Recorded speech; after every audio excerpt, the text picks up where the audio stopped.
காலை வேளையிலும் கூட ஆண்டவர் நல்லவராய் இருக்கிறார். அவர் நீதியுள்ள தேவன், அவர் இரக்கமுள்ள தேவன். இந்த 2024வது வருஷத்துல இந்த டிசம்பர் 1ஆம் தேதியை கர்த்தர் காண கிருபை செய்திருக்கிறார். அல்லேலூயா. கர்த்தர் காண கிருபை செய்திருக்கிறார். இந்த 2024ல ஜனவரி முதல் இந்த நாள் வரை அவர் உங்களுக்கும் எனக்கும் நல்லவராக இருக்கிறார். அவர் நம்முடைய நீதியை கண்டோ, நம்முடைய உண்மையை கண்டோ, நம்முடைய வாழ்க்கையில இருக்கிறதான நம்முடைய நல்ல காரியங்களை கண்டு அவர் நம்மை நேசிக்கவில்லை. அவர் உங்களையும் என்னையும் தாயின் கற்பத்திலே நேசித்தார். அல்லேலூயா. தாயின் கற்பத்திலே. 1 கொரிந்தியர் 1ஆம் அதிகாரம் 27, 28, 29, 30 பார்த்தோம்னா அதுல சொல்றது, ஞானிகளை வெட்கப்படுத்தும்படி பைத்தியமான உங்களை அவர் தெரிந்து கொண்டார். ஞானிகளை அவர் வெட்கப்படுத்துகிற தேவன், ஒன்றுமில்லாதவர்களுக்கு உருவாக்குகிற கர்த்தர். இந்த காலை வேளையில உங்களை அவர் தெரிந்து கொள்வதற்கு ஒரு நோக்கம் உண்டு. ஹல்லேலூயா, ஹல்லேலூயா. ஞானிகளை 27 சொல்லுது, ஞானிகளை வெட்கப்படுத்தும்படி உலகத்தில் தேவன் பைத்தியமான உங்களை தெரிந்து கொண்டார். ஹல்லேலூயா. இயேசு கிறிஸ்து வாழ்ந்த நாட்களிலே அவரோடு கூட அழைக்கப்பட்டவர்கள் அநேகர், ஆனால் அவர் தெரிந்து கொள்ளப்பட்டவர்கள் ஒரு சிலர் மாத்திரமே. அவர்கள் தெரிந்து கொள்ளப்பட்டவர்கள், தெரிந்து கொள்ளப்பட்ட அப்போஸ்தலர்கள், அவர்கள் யாரும் ஞானிகள் அல்ல. பேதுருவை பார்த்து ஆண்டவர் கேட்டாரு. ஆண்டவர் பேதுருவை பார்த்து ஒன்று கேட்டார், அவன் படித்தவனா அல்லது அவன் உயர்ந்த சிறந்தவனா அல்லது அவன் பெரிய கலைஞனா? அல்ல, அவன் ஒரு சாதாரண மீன் பிடிக்கிற ஒரு மனுஷன். He was a fisherman. அவன் ஒரு மீன் பிடிக்கிற ஒரு மனிதன். ஒரு மீன் பிடிக்கிற ஒரு ஆள்கிட்ட போய் உட்கார்ந்து ஒரு 10 நிமிஷம் உங்களால பேச முடியாது. ஏனென்றால் அந்த ஸ்மெல்லு, அந்த மீனுடைய வாசம் நம்ம மேல அடிக்கும். அதனால நம்ம என்ன செஞ்சிருவோம், தூரத்துல வந்துருவோம். ஆனா அந்த மீன் பிடிக்கிற நாற்றம் உள்ள அந்த இடத்துல அவன் என்ன செய்தான்? அவனுடைய வாழ்க்கையிலே அவனுடைய வேலை அதுதான். ஆனால் ஆண்டவர் பார்த்தார், பேதுருவை அழைத்தார். இந்த காலை வேளையில அழைக்கப்பட்டவர்கள் அநேகர், தெரிந்து கொள்ளப்பட்டவர்கள் நீங்கள். ஹல்லேலூயா. You are all God chosen people. எபேசியர் 1:4 சொல்லி இருக்கிறது. எபேசியர் 1:4, ஆண்டவர் உலக தோற்றத்துக்கு முன்பதாக God has chosen you. நான் உங்களையும் என்னையும் அவர் தெரிந்து கொண்டார்.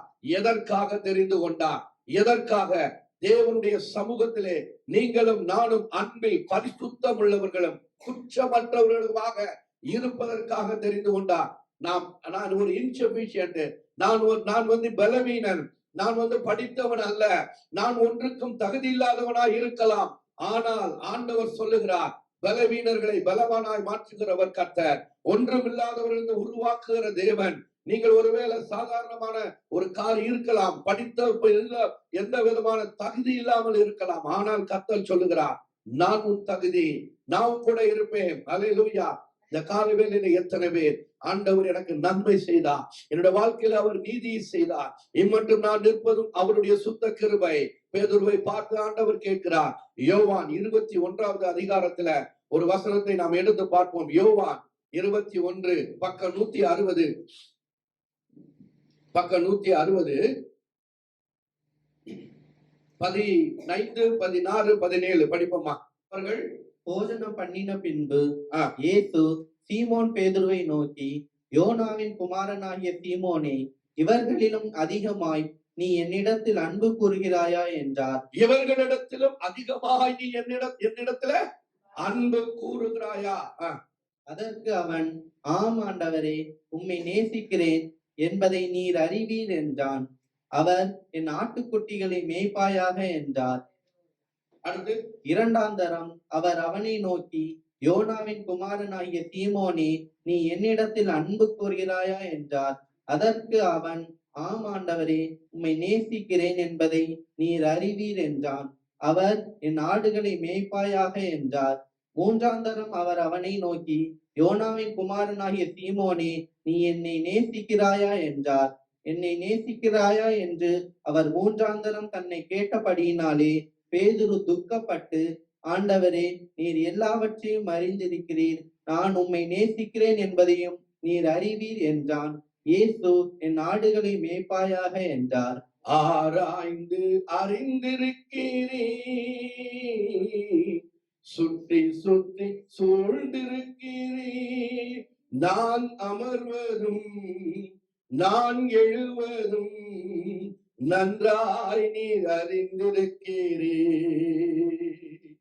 நான் அமர்வதும் நான் எழுவதும் நன்றாய் நீர் அறிந்திருக்கிறீர்.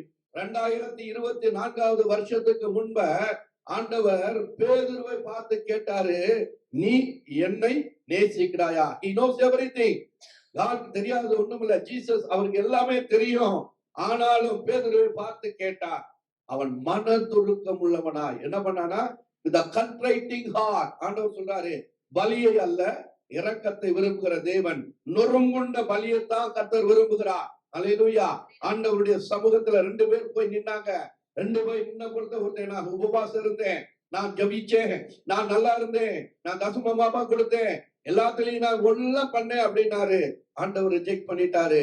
ஒரு மனிதன் இப்போ தூரத்துல நின்று சொன்னான், பாவியாக மனுஷன் ஆண்டவரே, நான் ஒரு பாவி ஆண்டவரே என்று அவன் சொன்ன பொழுது அவனுடைய ஜெபத்தை அவர் கேட்டார். இந்த காலை வேளையில கர்த்தர் உங்களுடைய ஜெபத்தை கேட்க வேண்டும் என்றால் உங்கள் இருதயமானது நொறுக்கப்பட வேண்டும். இருதயமானது நொறுக்கப்பட வேண்டும். இந்த காலை வேளையில பேதுருடைய வாழ்க்கையில பாத்தீங்கன்னா, லூக்கா எழுதின சுவிசேஷம் 5வது அதிகாரத்துல அவனுடைய வாழ்க்கையில ஒரு சம்பவம் நடக்கிறது. அவனுடைய வாழ்க்கையில என்ன செய்கிறான்? ரா முழுவதும் தண்டு வலிக்கிறான். கடற்கரையில அவனு கூட இருக்க ஒரு சீஷனு சேர்ந்து ரா முழுவதும் அவர்கள் தண்டு வலித்தார்கள். வேதம் சொல்லுகிறது, லூக்கா 5:2. அப்பொழுது கடற்கரையிலே நின்ற 2 படகுகளை கண்டார். மீன் பிடிக்கிறவர்கள் அவைகளை விட்டிறங்கி வலைகளை அலசிக் கொண்டிருந்தார்கள். அடுத்து, அப்பொழுது அந்த படகுகளில் ஒன்றில் ஏறினார். அது சீமோனுடையதாய் இருந்தது. அதை கரையிலிருந்து சற்றே தள்ளும்படி அவனை கேட்டுக்கொண்டு அந்த படவில் உட்கார்ந்து ஜனங்களுக்கு போதகம் பண்ணினார். அடுத்து, அவர் போதகம் பண்ணி முடித்த பின்பு சீமோனை நோக்கி, ஆழத்திலே தள்ளி கொண்டு போய் மீன் பிடிக்கும்படி உங்கள் வலைகளை போடுங்கள் என்றார். பாருங்க, இந்த சீன் இந்த காட்சி என்ன அப்படின்னா, பேதுருவும் கூட இருக்க அந்த கூட இருக்க சீஷனும் என்ன பண்ணாங்க? ரா முழுவதும் அங்க மீன் பிடிக்கிறாங்க. அவருடைய தொழிலே மீன் பிடிப்பதுதான். ரா முழுவதும் கடலிலே அவர்கள் அலைந்து கஷ்டப்பட்டு அவங்க ரா முழுவதும் விழித்து அவங்க பிரயாசத்தின் பலன் விருதாக போய் விடுகிறது. இந்த உலகத்திலே ஆண்டவரை தூரம் விட்டு நம்முடைய வாழ்க்கையில நம்முடைய சொந்த முயற்சியில, சொந்த பலத்துல, சொந்த அறிவில நாம் என்ன செய்தாலும் அது வெறுமையாய் போய்விடும், அது வீணாய் போய்விடும், அது மாயை என்று வேதம் சொல்லுகிறது. எல்லாமே வேனிட்டி, வேனிட்டி. இந்த உலகத்துல நம்ம நீங்க பார்த்துக்கலாம், இதுவரைக்கும் 2024 வரைக்கும் எத்தனோ சாம்ராஜ்யங்கள் வந்தது போனது. ஆனால் ஆண்டவருடைய ராஜ்யம் ஒன்று மட்டும்தான் நிலைத்திருக்கும். ஹல்லேலூயா.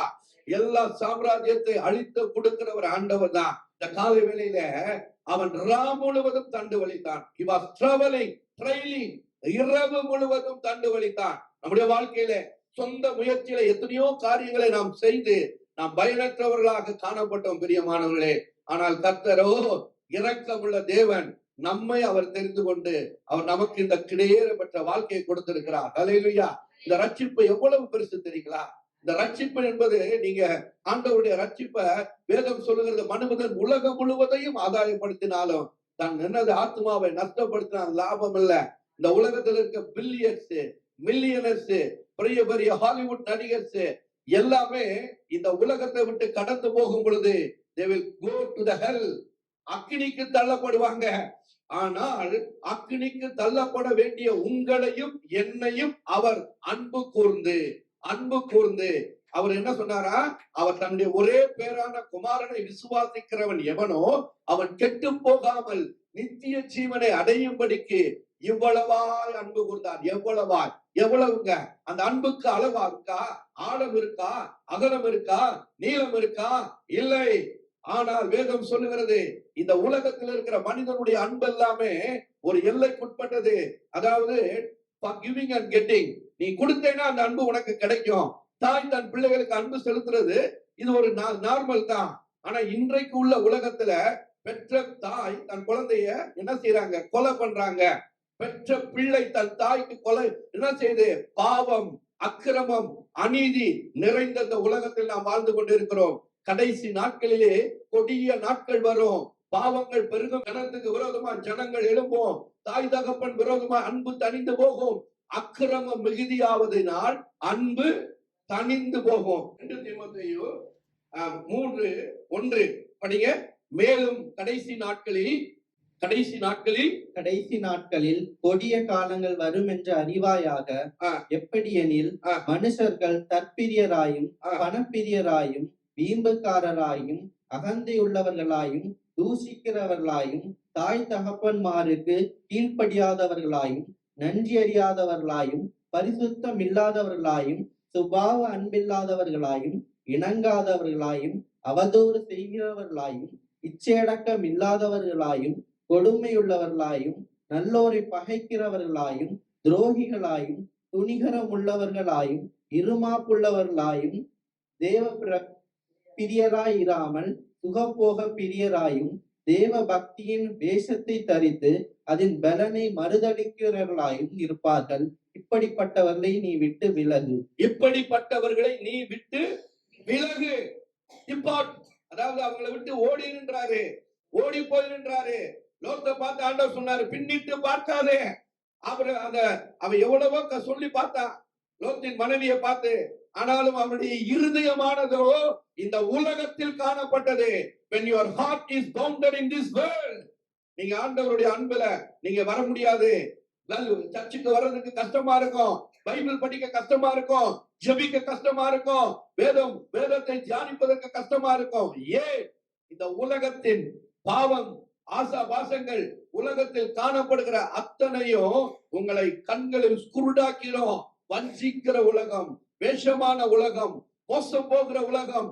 சத்துரு சொல்லுகிறான், எவனை வஞ்சிக்கலாமோ என்று பகை தேடி தருகிறான். எவனை அவன் உலகத்தில் இருக்கிற ஜனங்கள் எல்லாம் டச் பண்ணவே மாட்டான். ஏனென்றால் அவன் அவங்களுடைய ஆள் தான். நீ கிறிஸ்துவுக்காக, ஆண்டவருக்காக நீ எடுத்து வைக்கிற ஒவ்வொரு அடியையும் அவன் பார்ப்பான். இவன் நம்முடைய ராஜ்யத்திலிருந்து வந்துட்டானே, நம்ம கட்சியிலிருந்து வேற கட்சிக்கு போயிட்டானே, நம்ம ராஜ்யத்திலிருந்து வேற ராஜ்யத்துக்கு போயிட்டானே என்று அவன் எப்பொழுதும் கண்காணித்துக் கொண்டே இருப்பான். எப்படியாவது ஆதாமையும் ஏவாளையும் வஞ்சிக்க வேண்டும் என்று அவன் பகைகளாயிருந்து, தந்திரமாயிருந்து, அழகாய் கண்களின் இச்சை, மாம்சத்தின் இச்சை, ஜீவனத்தின் பெருமையை காட்டி 1 நாள் அல்ல, 2 நாள் அல்ல, பல நாட்கள் அவன் வஞ்சித்துக் கொண்டே இருந்தான். நம்முடைய வாழ்க்கையிலும் கூட எத்தனையோ சூழ்நிலைகள் வரும். பிரியமானவர்களே, உங்களை வஞ்சிக்கும்படியாக, உங்களையும் அறியாம உங்களுக்கு பணத்தை கொடுப்பான், உங்களுக்கு வேலையை கொடுப்பான், உங்களுக்கு உள்ள நண்பர்களை கொடுப்பான். எல்லாரையும் கொடுத்து தேவ சமூகத்தை இழக்க செய்வதுதான் அவனுடைய நோக்கம். அவனுடைய டார்கெட் என்னன்னா, நான் என்ன ஆண்டவரை விட்டு வெளியணும். எனக்கு என்ன செய்வான்? நிறைய பேஷண்ட கொடுப்பான், நிறைய காசு கொடுப்பான், அங்க வா இங்க வான்னு சொல்லுவான், ஹாஸ்பிட்டல் கட்டுன்னு சொல்லுவான். நான் கட்டி நல்லா போனா உலகத்தில் நான் சம்பாதிக்கலாம், ஆனால் பரலோகத்தில் எனக்கு இடம் இல்லாமல் போயிடும். பரலோகத்துல இடம் இல்லாமல் போயிடும். தாவீது சொல்லுகிறான், 1000 நாட்கள் வாழ்வதை பார்க்கிலும் தேவனுடைய சமூகத்தில் வாழ்கிற 1 நாட்கள் போதும். ஆகாமியின் கூடாரத்தில் வீற்றிருப்பதை பார்க்கிலும் தேவனுடைய ராஜ்யத்தின் ஆலயத்தில் வாசற்படியிலே நிற்பது எனக்கு மேன்மை என்று சொல்லுகிறான். ஏனென்றால் அவனுக்கு தெரியும் அந்த மேன்மை, அவனுக்கு தெரியும் அந்த அன்பு. இன்னைக்கு நீங்க நினைக்கிறீங்க இந்த உலகத்துல நாம் இந்த இடத்துல இருப்பதற்கு காரணம் யார்? எத்தனையோ பேருடைய ரத்த சாட்சிகள் அவங்க மாட்டேரா இருந்திருக்காங்க. இதே சென்னை பட்டணத்துல தோமாவுடைய ரத்தம் உங்களையும் என்னையும் கேட்குங்க. அவர் ஏன் மரிக்க வேண்டும்? எதற்காக அவர் மரித்தாரு? அவரு ஆண்டவருடைய அன்புக்காக, விலையேற பெற்ற அன்புக்காக. எந்த பேதுரு தேவனை மறுதலித்தானோ, இயேசுவை மறுதலித்தாரோ, I knew not, நான் உன்னை அறியேன், நீ யாரு அப்படின்னா அவர் வேலைக்கார பொண்ணுட்ட போய் சொன்னா, அவருக்கு எனக்கு சம்பந்தமே இல்லை. எங்களுடைய வாழ்க்கையில எத்தனையோ சூழ்நிலைகள் வரும், நண்பர்கள் கஷ்டம் எல்லாம் வர்றப்ப ஒரு பிரேயர் இருக்கும், அதை நெக்லெக்ட் பண்ணிட்டு போயிருவோம். கர்த்தர் துக்கப்படுவார். பிரியமானவர்களே, ராம் முழுவதும் தண்டு வலித்தான், நெவர் ஒண்ணுமே கிடைக்கல. உலகத்துல இருக்க யாருக்குமே தெரியாது அவனுடைய வாழ்க்கையில அவன் தோல்வியை சந்தித்துக் கொண்டான் இருந்து. ஆனால் என் ஆண்டவராகிய இயேசுவுக்கு தெரியும், பேதுரு ராம் முழுவதும் தண்டு வலித்து ஒண்ணுமே இல்லை என்று சொன்ன பொழுது பேதுருவை சந்திக்கும்படியாக அவனுடைய படகை கேட்டான். அவன் தன் வாழ்க்கையில அந்த படகை ஆண்டவருக்கு கொடுத்ததுனா என்னது, தன் வாழ்க்கையில இயேசுக்காக அந்த படகை கொடுத்ததுனால அவனுடைய வாழ்க்கையில ஒரு அற்புதம் நடந்தது. ஹல்லேலூயா. ஆண்டவர் சொல்லுகிறாரு, உன் வலையை என்ன பண்ணு, வலை போடு அப்படின்னாரு. ஆழத்துல போடுனாரு. மீன்களுக்கு கட்டளை கொடுத்தார். வானத்தையும் பூமியும் சகல சிருஷ்டியும் உண்டாக்கின கர்த்தர் உனக்காக அவர் கட்டளை கொடுப்பாரு. எங்க இருந்து வருதுன்னு தெரியாது, எங்க போகுதுன்னு தெரியாது. இஸ்ரவேல் ஜனங்கள் வனாந்தரத்துல இருந்த பொழுது அவர்களுக்கு காடைகளை கொடுத்தார், தேவைகளை சந்தித்தார். அவர்களுடைய கால்கள் வலிக்கல, போட்ட செருப்பு தேயல, போட்ட சட்டை அழுக்காகல. இந்த சட்டை சாயந்தரம் ஆனா அழுக்காயிரும், திருப்பி டிரைவ் வாஷ் பண்ணணும். ஆனால் என் ஆண்டவர் இஸ்ரவேல் ஜனங்களை 40 வருஷங்கள் நடத்தின தேவன் இந்த காலை வேளையில உங்களையும் என்னையும் அவர் நடத்துவார். உங்களையும் என்னையும் அவர் நடத்துவார். ராம் முழுவதும் அவன் தண்டு வலித்தான். Never he had anything. அவன் வாழ்க்கையில எதுவுமே இல்ல. அவன் எவ்வளவு துக்கப்பட்டு இருப்பான். ஒரு வருஷம் பூரா நம்ம ஒரு வயல்ல ஒரு ஹாட்டி ஒரு போய் விளைச்சல் செய்யறோம். நல்ல விளைச்சல் செய்து வருகிற நேரத்துல ஏதாவது பூச்சி கடிச்சு எல்லாம் பாழா போனா எவ்வளவு துக்கமா இருக்கும். ஹல்லேலூயா. நியாயாதிபதிகள் 6ஆம் அதிகாரத்துல போட்டிருக்கு, இஸ்ரவேல் ஜனங்கள் பாவம் செய்ததினால் மீதியானியர்கள் அவர்களுடைய விளைச்சல்களை கொள்ளையடித்தார்கள். இந்த உலகத்திலே இயேசுடைய அன்பை விட்டு அவருடைய அந்த அவர் மேல் இருக்கிற அந்த பாசத்தையும் நேசத்தையும் விட்டு நாம் தூர போவோம் என்றார். மீதியானியாகி இந்த உலகம் உங்களை வஞ்சிக்கும், கொள்ளையடிக்கும், உங்களிடத்தில் இருக்கிற சமாதானத்தை எடுத்து போடும். ஏன் சூசைட் பண்றாங்க? ஏன் இந்த உலகத்துல இருக்கிற பெரிய பெரிய பணக்காரங்க, எவ்வளவு பெரிய ஐஸ்வர்யவான்க, ஹாலிவுட் நடிகர்ஸ், ஹாஃபிடே ஓனரு, ஒய் ஏன் எதற்காக சூசைட் பண்ணணும்? ஏன் இந்த உலகத்துல அவங்க தேடுகிற அந்த அன்பு இல்ல, வெளிச்சம் இல்ல. அவங்களுடைய வாழ்க்கையில இருள் கவி கொண்டது. இருள் காரிருள் ஜனங்களை மூடும். காரிருள் வருகிற நாட்களிலே இந்த முழு உலகத்திலும் தேவனை அறியாத ஜனங்கள் மத்தியிலே காரிருள் மூடும். ஆனால் வேதம் சொல்லுகிறது, உங்களுக்கோ நீதியின் சூரியன் உதிக்கும், உங்களுக்கோ நீதியின் சூரியன் உதிக்கும். பிரியமானவர்களே, பேதுருடைய வாழ்க்கையில அவன் என்ன பண்ணா, என்ன செய்வது என்று பார்த்தான். ஆண்டவர் பார்த்தாரு, அங்கே ஒரு பெரிய அற்புதத்தை செய்தார். இந்த காலை வேளையில உங்க வாழ்க்கையில ஒரு அற்புதம் செய்ய வேண்டுமா? கர்த்தர் இரக்கம் உள்ளவர். எளியவனை குப்பையிலிருந்து உயர்த்துகிற தேவன். எளியவனை குப்பையிலிருந்து. இந்த காலை வேளையில ஏதோ நம்ம வந்திருக்கிறோம் அப்படின்னு நீங்க சாதாரணமாக நினைக்கலாம். ஆனால் அப்படி அல்ல. கர்த்தர் ஒரு நோக்கம் வைத்திருக்கிறார். கர்த்தர் உங்களை கொண்டு ஒரு காரியத்தை செய்யும்படியாக வைத்திருக்கிறார். சாதாரணமான பேதுருவை கொண்டு பெரிய காரியங்களை செய்தார். பேதுருடைய வாழ்க்கையில ஆண்டவர் கேட்டாரு. அவர் பார்த்தா அந்த மீன் பிடிக்கிறது, அந்த பார்த்த உடனே அவருடைய வார்த்தைகள் என்ன வச்சு பாருங்க. அவருடைய அந்த அடுத்து அந்த 8வது வசனம் 5:8.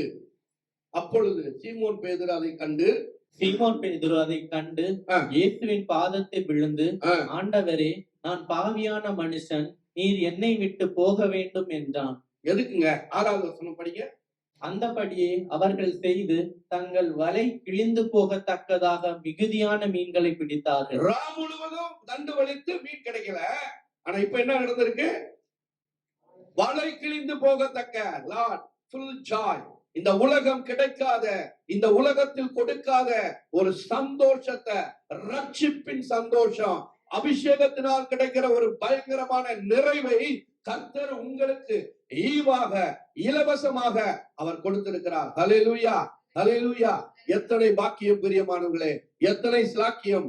ரட்சிப்பு என்பது, அபிஷேகம் என்பது இந்த உலகத்துல இருக்கிற பைசா கொடுத்து வாங்குறது இல்ல, பைசா கொடுத்து வாங்குறது அல்ல. இலவசமாக ஆண்டவர் உங்களுக்கு கொடுக்கிற வெகுமதி, ட்ரெஷர். தாவீது சொல்லுகிறார், என் தானியத்தின் திராட்சரசம் நிறைவை பார்க்கிலும் உடைய ரட்சிப்பின் சந்தோஷம். சங்கீதம் 4வது அதிகாரம் 7வது வசனம். அவர்களுக்கு தானியமும் திராட்சரசமும் பெருகி இருக்கிற காலத்தின் சந்தோஷத்தை பார்க்கிலும் அதிக சந்தோஷத்தை என் இருதயத்தில் தந்தீர். அதிக சந்தோஷம், உலகத்தில் கிடைக்காத சந்தோஷம், உலகத்தில் கிடைக்காத மகா பெரிய சந்தோஷத்தை கர்த்தர் உங்களுக்கு இலவசமாக இந்த கால வேளையில தந்திருக்கிறார். இந்த ரட்சிப்பையும் இந்த சமாதானத்தையும் நான் காத்து கொண்டு வாழ வேண்டும். ஒரு பெண் தன் கற்பை பாதுகாக்கிறது போல மணவாளன் வரும் பொழுது மணவாட்டி தன் கற்பை பாதுகாத்தாதான் மணவாளன் வரும் பொழுது எடுத்துக்கொள்ளப்பட வேண்டும். கற்புள்ள கன்னியால் நீங்க இருப்பீர்கள் என்றால், இந்த உலகத்தில் இருக்கிற மாசு அசுத்தங்களுக்கு விலகி நீங்க வாழ்வீர்கள் என்றால், ஆண்டவருடைய வருகையிலே நானும் காணப்பட வேண்டும் என்ற தாகமும் உங்களுக்கு இருக்கும் என்றால், கர்த்தர் உங்களுக்கு உதவி செய்வார். உங்கள் எண்ணெய் எப்பொழுதும் இருக்கணும். எண்ணெய் என்பது அபிஷேகம். ஜெப ஜீவியமும் அபிஷேகமும் குறையும் பொழுது சத்துரு உங்களுடைய வாழ்க்கையிலே உங்களை அவன் தூக்கி விடுவான். பிரியமானவர்களே, இந்த காலை வேளையிலே கர்த்தர் எச்சரிக்கிறார். இந்த காலை வேளையிலே நான் ரட்சிக்கப்பட்டது உண்மைதான், நான் ஆண்டவருடைய ஆலயத்துக்கு வருவது உண்மைதான். But how I am spending my time with God. நான் என்னுடைய வாழ்க்கையில ஒவ்வொரு 24 மணி நேரமும் என் வாழ்க்கையில எதை நான் பார்க்கிறேன், எதை நான் காண்கிறேன், எதை நான் பேசுகிறேன், எதோடு கூட செலவிடுகிறேன் என்று நாம் கணக்கு பண்ணி பார்க்கணும். பிரியமானவர்களே, வேதம் சொல்லுகிறது, அவன் அவன் செய்த கிரியைக்கு தக்க பலன் அவனோடு வரும். நீங்க செய்த கிரியைக்கு தக்க பலன் இந்த உலகத்துல இல்லாமல் போகலாம், ஆனால் ஒரு நாள் வரும், அந்த நாளிலே உங்கள் ஆண்டவர் உங்களை மகிமைப்படுத்துவார். பிரியமானவர்களே, இக்காலத்து பாடுகள் இனி வருகிற மகிமைக்கு பாத்திரம் அல்ல. நீங்க கொஞ்ச காலம் பாடல் வைக்கிற உங்களை அவர் ஸ்திரப்படுத்தி சீர்படுத்தி நிலைநிறுத்தி, வல்லமையுள்ள தேவன் உங்களை அங்கே நிலைநிறுத்த அவர் வல்லமையுள்ளவராய் இருக்கிறார். பேதுருடைய வாழ்க்கையில் அவன் கண்டான், இவ்வளவு பெரிய அற்புதத்தை அவர் செய்தாரே. அதாவது லூக்கா 5 அவன் சொல்றான், இவ்வளவு அற்புதத்தை வலை கிளியத்தக்க அற்புதத்தை அவர் செய்த பொழுது அவன் சொன்ன ஒரு வார்த்தை என்னவென்றால், அந்த வசனத்துல பாத்தீங்கன்னா 8வது வசனத்துல அவன் சொல்லுகிறான், என்ன சொல்றான் பாருங்க, சீமோன் பேதுரு அதை கண்டு இயேசுவின் பாதத்தில் விழுந்து, ஆண்டவரே, நான் பாவியான மனுஷன், நீர் என்னை விட்டு போக வேண்டும் என்றான். யார் சொன்னது? ஆண்டவர் சொன்னாரா? நீ பாவி, நீ துரோகி, நீ மோசமானவன், நீ அக்கிரமக்காரன் என்று சொன்னாரா? நெவர். அவருடைய வாழ்க்கையில இயேசு கிறிஸ்து வாழ்ந்த 3.5 வருஷங்கள்ல அவர் வாழ்ந்த ஒரு நாட்களிலே ஒருவரை அவர் நிராகரிக்கவில்லை. He didn't rejected anybody. Samariya ஸ்திரியை பார்த்து கேட்டார். 5 புருஷங்கள் 6வது புருஷனோட கூட இருக்கிறாங்க. ஆனா அவங்க தான் தாகத்துக்கு தண்ணி தான் கேட்ட பொழுது ஆண்டவர் உரையாடல்ல ஒரு வார்த்தை கூட சொல்லல. அவருடைய வாழ்க்கையில அவளாகவே சொன்னாரு, இவர் தேவனுடைய மனுஷன் என்று. ஒன்னும் சொல்லல, நீ விபச்சாரி, நீ பாவி, நீ மோசமானவன் சொல்லவே இல்லை. கர்த்தர் இந்த பூமியில இருக்க ஒருவரையும் பார்த்து நீ பாவி என்று அவர் சொல்ல மாட்டாரு. அவன் பார்த்தா ஆண்டவருடைய அன்பை கண்டான். அவனுடைய அன்பை கண்ட பொழுது அவன் சொன்னான், நான் பாவியான மனுஷன், நான் பாவியான மனிதன் என்று கதறினான், கண்ணீர் விட்டான், கண்ணீர் செலுத்தினான். அந்த ஒரு சாதாரண மனிதனை ஒரு தலை சிறந்த மனிதனாய் மாற்றுகிற தேவன். அல்லேலூயா. பேதுருடைய வாழ்க்கையில பாத்தீங்கன்னா அவன் பயங்கரமான என்ன செஞ்சான், அவன் ஆண்டவரை அதாவது அநேக வேளையிலே அவன் என்ன நம்பவே இல்லை. ஆனா கர்த்தர் அவனை கொண்டுதான் அற்புதம் செய்தார். அந்த படல், அதாவது மத்தேயு 15ஆம் அதிகாரத்துல பாத்தீங்கன்னா அங்க ஒரு இன்சிடென்ட் நடந்துட்டு இருக்கு. எல்லாரும் படகுல போயிட்டு இருக்காங்க. அப்ப பேதுரு உட்கார்ந்து படுத்துட்டு இருக்காரு. அப்ப எல்லாரும் கேக்குறாங்க, எல்லாம் இப்படி வந்துட்டு இருக்கு அப்படின்னு அலறுறாங்க. அலறுன உடனே ஆண்டவர் அப்ப பார்த்து பேதுரு சொல்றாரு, நீ தேவனே ஆனால் நான் என்ன செய்யறேன், நானு கடல்ல நடக்கிறேன்னாரு. அப்ப பேதுருவை பார்த்து வான் கூப்பிட்டாரு. அவன் அவரை நோக்கி பார்த்தான், நடந்தான். கலைகளை நோக்கி பார்த்தான், கடலை பார்த்த பொழுது அமிழ்ந்து போனா. இந்த உலகத்தில் இயேசுவை நீங்கள் நோக்கி பார்ப்பீர்கள் என்றார், அவருடைய வார்த்தையை நோக்கி பார்ப்பீர்கள் என்றார், அவருடைய பிரசன்னத்திலே நீங்கள் தங்கி இருப்பீர்கள் என்றார், உங்க முகம் பிரகாசம் அடையும். Your life will become a useful vessel. ராஜா விரும்புகிற பாத்திரமாக ஆண்டவர் உங்களை மாற்றுவார். உங்க வாழ்க்கையில நீங்கள் அப்பிரயோஜனமான பாத்திரமாய் வாழ்வதற்காக இயேசு உங்களை அழைக்கவில்லை, ஒரு பிரயோஜனமுள்ள வாழ்க்கை வாழ ஆண்டவர் அழைத்திருக்கிறார். அல்லேலூயா, அல்லேலூயா. பேதுருவை கொண்டு ஆண்டவர் இந்த ராஜ்யத்தை அசைத்தார், உங்களை கொண்டு ஆண்டவர் செய்வார். அல்லேலூயா. பேதுரு ஒரு சாதாரணவன். ஒரு பெண்ணை போய் என்ன பண்ணா, அவர் காட்டி கொடுக்கப்பட்டவனா, நான் உன்னை அறியேன்னா போய் நின்ன போனது, அவருக்கு எனக்கு சம்பந்தமே இல்லை என்றார். ஆண்டவர் பார்த்தாரு. யோவான் 21ஆம் அதிகாரத்தை வீட்டுல போய் நல்லா படிச்சு பாருங்க. அங்க போய் சொல்றாரு, அவங்கள்ட்ட தரிசனம் மாறார் இயேசு கடைசி. அப்ப தரிசனமான பொழுது, பிள்ளைகளே அவன் சொல்றான். யோவான் 21 எடுத்துங்களேன், 3வது வசனத்தை பாருங்க. அவன் என்ன செய்யறார் பாருங்க. சீமோன் பேதுரு, யோவான் 21:3 படிங்க. சீமோன் பேதுரு மற்றவர்களை நோக்கி, மீன் பிடிக்க போகிறேன் என்றான். அதற்கு அவர்கள், நாங்களும் உம்முடனே கூட வருகிறோம் என்றார்கள். என்ன சொல்றாரு பாருங்க, சீமோன் பேதுரு என்ன சொல்றாரு? யார்கிட்ட சொல்றாரு? 3 வருஷங்கள் இயேசுவோடு கூட இருந்து அற்புதங்களை கண்டவர்கள். லாசருவை உயிரோட எழுப்பின பொழுது பேதுரு கூட இருந்தாரு. குஷ்டரோகியை தொட்டு சுகப்படுத்தின பொழுது பேதுரு கூட இருந்தாங்க, சீஷர்கள் கூட இருந்தாங்க. 5 அப்பா 2 மீனை 5000 பேருக்கு போஷிக்கும் பொழுது இந்த உலகத்துல இப்படிப்பட்ட மிராக்கிள் எங்கேயும் நடக்கல, கர்த்தர் செய்தார். கலிலேயா வீட்டுல அந்த கானாவூர் கல்யாணத்துல இயேசுவை அழைத்த பொழுது கச்சாடிகளில் தண்ணீரை நிரப்பி கொடுங்கனாரு. அவ்வளவுதான், ஜெபிக்கவில்லை, அவர் ஒன்றுமே சொல்லவில்லை. But instantly miracle happened when you do the will of God. நீங்க ஆண்டவருடைய சித்தத்தை செய்யும் பொழுது, அந்த வார்த்தைக்கு கீழ்ப்படிந்த பொழுது தண்ணீர் திராட்சரசமாய் மாறினது. ஹல்லேலூயா. இந்த காலை வேளையில உங்க வாழ்க்கையில தண்ணீர் திராட்சரசமா மாற வேண்டும் என்றால், இந்த வார்த்தையை கேட்கிற உங்க வாழ்க்கையில, காண்கிற உங்க வாழ்க்கையில, உங்க வாழ்க்கையினுடைய எல்லா வாரிகள் மாற வேண்டும் என்றால், நீங்கள் தேவனுடைய வார்த்தைக்கு கீழ்ப்படிந்து அவர் சொல்லுவது என்னதோ அதை செய்யுங்கள் என்று மரியாள் சொன்னாங்க. போதகர் சொல்லுவதை நீங்க செய்யுங்கன்னு, ஆண்டவர் சொல்வதை நீங்க செய்தீங்க என்றால் உங்கள் வாழ்க்கையிலே அற்புதங்கள் நடக்கும். அத்தனை அற்புதங்களை கண்ட அந்த சீஷருடைய வாழ்க்கையிலே இம்மைக்காக ஆண்டவரை நாம் தேடுவோம் என்றால் பரிதவிக்கப்பட்டவர்களாய் மாறுவோம். we will be in a tragedy. இம்மைக்காக ஆண்டவரை நாம் தேடக்கூடாதுங்க. ஆண்டவரை நம்ம தேடுவதற்கு ஒரு முயற்சி. என்ன வந்தாலும், என்ன சூழ்நிலை வந்தாலும் நான் என்ன செய்வேன்? அவரை நம்புவேன். ஹல்லேலூயா. என்ன வந்தாலும் நம்புவேன் என் நேசர் இயேசுவை. யார் கைவிட்டாலும் பின் செல்வேன் எனது நேசரை. அகல ஆழ உயரமாய் இவ்வளவு அன்பு கூர்ந்தார். இவரத்தில் இருந்து ஜெயம் வரும். அரணை காக்க வல்லோ.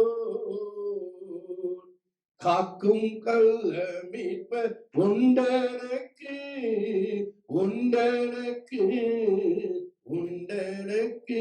இம்மைக்காக, இந்த உலகத்தில் இருக்கிற ஆதாயத்துக்காக நாம் இயேசுவை தேடாதபடி இந்த உலகத்தில் எதை வேணாலும் நான் இழக்கிறேன். I am ready to leave anything. என் நண்பர்களை, என் உறவினர்களை, என்னுடைய வேலையை, என்னுடைய வாழ்க்கையில் இருக்க அத்தனை, உலகத்தில் இருக்கிற அத்தனை விட்டு விலகி ஆண்டவருடைய அன்பிலே நிலைத்திருக்க நான் என்னை ஒப்பு கொடுக்கிறேன் என்று இந்த காலை வேளையில் எத்தனை பேர் சொல்ல முடியும்? ஹல்லேலூயா. God sees your heart. God sees your heart. இந்த முழு உலகத்தில் இருக்கிற மனிதனுடைய வாழ்க்கையில என்ன நடப்பது என்பதை தேவன் அறிந்திருக்கிறார். தேவன் அறிந்திருக்கிறார். ஆதியாகமம் 3:8 சொல்லியிருக்கிறாரு, ஆதாமே நீ எங்கே இருக்கிறாய்? Where are you? எங்கே இருக்கிறாய்? இந்த காலை வேளையில கர்த்தர் உங்களை பார்த்து கேட்கிறார், எங்க இருக்கிறீங்க? உங்க வாழ்க்கையில எங்க இருக்கிறீங்க? நீங்க இங்க at present நீங்க சர்ச்சில் இருக்கிறீங்க. பட் when your heart, உங்க ஹார்ட் எங்க இருக்கு? உங்க ஹார்ட் எங்க இருக்கு? வேலையில இருக்கா? இல்ல வீட்டுல இருக்கா? இல்ல பிள்ளைகள் மேல் இருக்கா? இல்ல உலகத்தின் மேல இருக்கா? வேதம் சொல்லுகிறது, உங்க இருதயம், உங்க பொக்கிஷம் எங்கேயோ அங்க உங்க இருதயம் இருக்கும். அழிந்து போகிற இந்த உலகத்தில் இருக்கிற காரியத்துக்காக நாம் இயேசுவை பின்பற்றினோம் என்றால் நாம் பரிதவிக்கப்பட்டவங்க. யோவான் 21 ஆண்டவர் கேட்கிறாரு, பிள்ளைகளே ஏதாக இருக்கா? பிள்ளைகளே, பிள்ளைகளே. இந்த வார்த்தையை யோசித்து பாருங்க.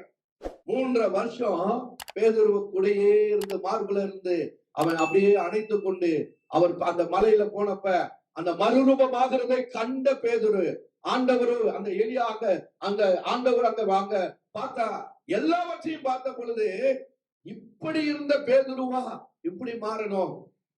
அவர் எவ்வளவு துக்கப்பட்டிருப்பாரு. ஆனா அவர் என்ன செய்யல? பிள்ளைகளே அப்படின்னாரு. அன்னைக்கும் ஒரு காரியம் நடந்துச்சு.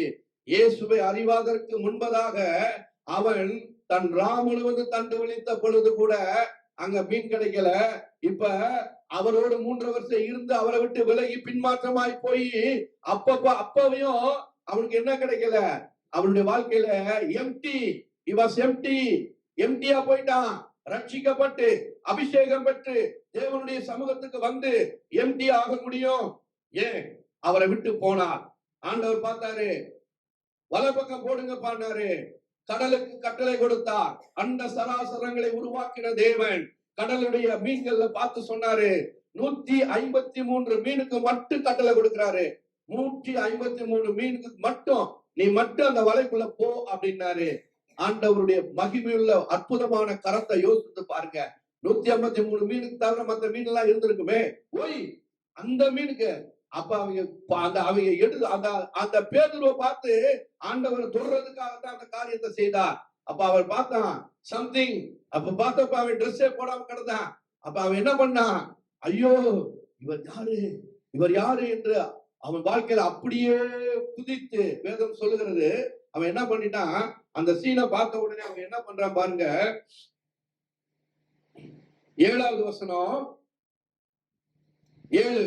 ஆதலால் இயேசுவுக்கு அன்பாயிருந்த சீஷன், இயேசுவுக்கு அன்பாயிருந்த சீஷன் பேதுருவை பார்த்து அவர் கர்த்தர் என்றான். அவர் கர்த்தர் என்று சீமோன் பேதுரு கேட்டவுடனே தான் வஸ்திரம் இல்லாதவனாய் இருந்தபடியினால் தன் மேற்சட்டையை கட்டி கொண்டு கடலிலே குதித்தான். பாருங்க, அவனுக்கு தெரிஞ்சிருச்சு இது யாரு, இது நம்ம பாஸ்தா வந்துட்டாரு, நம்முடைய அப்பா வந்துட்டாரு, மேய்ப்ப வந்துட்டாருன்னு சொல்லி அவன் கடலுக்குள்ள ஓடி போய் ஆண்டவர் என்ன பண்றாரு? அங்கே அவருக்கு மீன் பிடிச்ச அவங்களுக்கு இவர் சுட்டு கொடுக்கிறாரு. அற்புதத்தை செய்கிற தேவன் அவர் மீன் பிள்ளைகளே சாப்பிடுறதுக்கு ஏதாவது இருக்கான்னு கேக்குறப்ப இவர் கடல்ல நின்று செய்து கொடுக்கிறாரு. அப்பதான் ஆண்டவர் கேட்கிறாரு, பேதுருவே என்னை நீ நேசிக்கிறாயா? Do you love me? பேதுருவே என்னை நேசிக்கிறாயா? ஆமா. பேதுருவே என்னை நேசிக்கிறாயா? ஆமா. அடுத்த 3வது தரம் அவன் மனம் கசந்து அழுதான். மனம் கசந்து அழுதான். கெட்ட குமாரன் தன் ஆண்டவருடைய சமூகத்தை விட்டு அலைந்து வேசிகளோடு பணத்தை சிம்பளித்து அவனுடைய வாழ்க்கையில எல்லாவற்றையும் இழந்து விட்டு ஒரு தவிடு திங்கிற பன்றிட்ட போன பிறகுதான் அவனுக்கு தெரிஞ்சு ஆண்டவருடைய அன்பு. வேலைக்காரங்க கூட நல்ல சாப்பாடு சாப்பிடுவாங்களே, இன்னைக்கு உட்கார்ந்து இந்த தவிட்டை சாப்பிடுறாங்களே என்று அவன் மனம் கசந்து அழுதான். மனம் கசந்து அழுதான். தேவ சமூகத்தில் மனம் கசந்து அழுகாத ஒருவரும் அவருடைய ராஜ்யத்துல நிலை நிற்க முடியாது. The contrite heart யாருக்கு இருக்குதோ அவங்க மட்டும்தான் அவர் தன்னை சேர்த்துக் கொள்வார். இந்த காலை வேளையில கர்த்தர் பார்த்து கேட்கிறார், பேதுருவே என்னை நேசிக்கிறாயா? பேதுருவே என்னை நேசிக்கிறாயா? கண்களை மூடி ஆண்டவருடைய கரத்துல என்ன சொல்ல போறீங்க? ஆண்டவருடைய கரத்துல ஜெபிக்கலாமா? ஒரு 5 நிமிடம் ஆண்டவருடைய சமூகத்துல, ஏசப்பா